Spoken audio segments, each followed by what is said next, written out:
Washington ডিসির Washington Hilton হোটেলে white house correspondents অ্যাসোসিয়েশনের বার্ষিক নৈশভোজে গুলিবর্ষণে সম্ভাব্য লক্ষ্যবস্তু ছিলেন মার্কিন প্রেসিডেন্ট ডোনাল্ড ট্রাম্প সহ তার প্রশাসনের শীর্ষ কর্মকর্তারা। মার্কিন ভারপ্রাপ্ত অ্যাটর্নি জেনারেল টড ব্ল্যাঞ্চ বলেন, হামলাকারী প্রশাসনের সঙ্গে যুক্ত ব্যক্তিদের লক্ষ্য করেই হামলার পরিকল্পনা করেছিল। এর মধ্যে প্রেসিডেন্ট ডোনাল্ড ট্রাম্পও থাকতে পারেন। রোববার বাংলাদেশের প্রথম 5D AI ইনভার্টার যুক্ত সর্বোচ্চ বিদ্যুৎ সাশ্রয়ী যমুনা এয়ার কন্ডিশনার।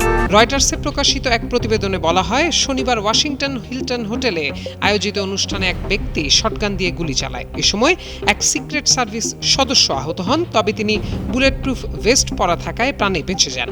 ঘটনার পরপরই ট্রাম্প ও ফার্স্ট লেডি মেলানিয়া ট্রাম্পকে দ্রুত নিরাপদ স্থানে সরিয়ে নেওয়া হয়। পরে নিরাপত্তা বাহিনী হামলাকারীকে আটক করতে সক্ষম হয়। কর্মকর্তারা জানান, সন্দেহভাজন ব্যক্তি ট্রেনে করে লস অ্যাঞ্জেলেস থেকে শিকাগো হয়ে ওয়াশিংটনে আসে। তার কাছে শটগান ছাড়াও অন্যান্য অস্ত্র ছিল বলে জানা গেছে। হামলাকারীর বিরুদ্ধে ফেডারেল কর্মকর্তার উপর হামলা, আগ্নেয়াস্ত্র ব্যবহার এবং হত্যা চেষ্টা সহ একাধিক অভিযোগ আনা হবে বলে জানিয়েছেন ব্ল্যাঞ্চ। তবে এই ঘটনার সঙ্গে বিদেশি কোনো সংযোগ রয়েছে কিনা তা এখনও নিশ্চিত নয়।